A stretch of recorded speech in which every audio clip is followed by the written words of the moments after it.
राज्यसभेसाठी राष्ट्रवादीकडून राजेंद्र जैन यांना उमेदवारी। राजेंद्र जैन यांनी राज्यसभेसाठी उमेदवारी अर्ज भरला। सुनेत्रा पवार, पार्थ पवार आणि छगन भुजबळ अर्ज भरताना उपस्थित।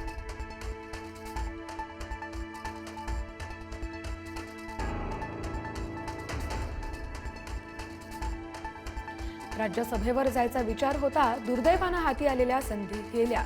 भुजबळांची खदखद तर इतरांची मुलं राज्यसभेवर लोकसभेवर जातात, तसा न्याय व्हावा अशी इच्छा होती भुजबळांचं वक्तव्य।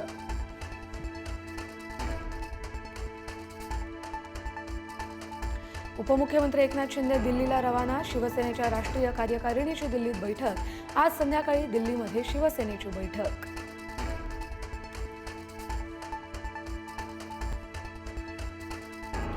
दादर प्लाझा जवळ बेस्ट बसचा भीषण अपघात। बस चालकाचं नियंत्रण सुटल्यानं अपघात। अपघातात एकाचा मृत्यू, एक गंभीर जखमी। 4 जखमींवरती सायन हॉस्पिटलमध्ये उपचार सुरू।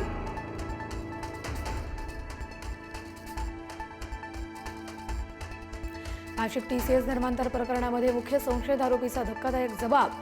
पीडितेला घरी नेऊन नमाज पठणाचं प्रशिक्षण दिलं। आरोपी निदा खानची कबुली।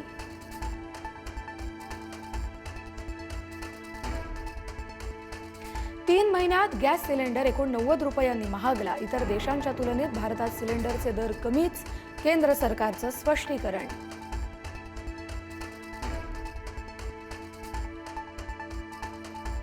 मुंबईमध्ये वॉटर टँकर असोसिएशनचा आजपासून बेमुदत संप। मागण्या मान्य न झाल्यामुळे संपाचा बडगा। टँकरवर अवलंबून असणाऱ्या मुंबईतील व्यवसायांना बसणार फटका।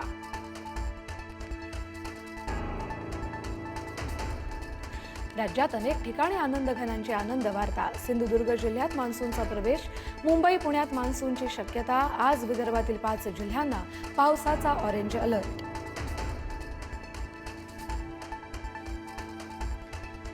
पावसाळा उंबरठ्यावर असतानाही नागपुरात उष्णतेचा तडाखा कायम। काल कमाल तापमान 43.8 अंशांवर तर ब्रह्मपुरीत सर्वाधिक 45.2 अंश सेल्सिअस तापमानाची नोंद।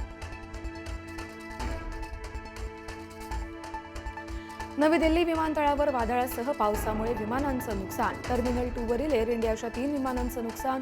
धावपट्टीवरील उपकरणं आदळल्यानं विमानं सेवेतून बाहेर।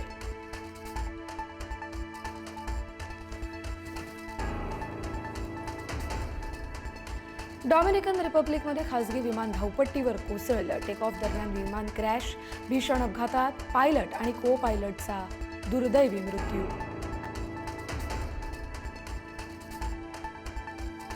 इस्रायल इराण युद्ध पुन्हा पेटलं। ट्रम्प यांचा विरोध असूनही नेतन्याहूंकडून इराणवर हल्ले। इस्रायलने इराणमधील अनेक ठिकाणी डागले बॅलिस्टिक मिसाईल।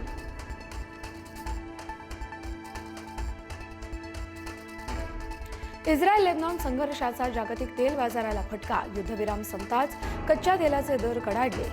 ब्रेंट क्रूड आणि US क्रूड तेल दरात मोठी वाढ।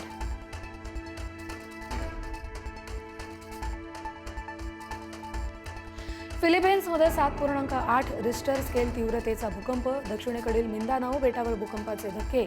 भूकंपामुळे फिलिपाईन्ससह इंडोनेशिया किनारपट्टीवर त्सुनामीचा धोका।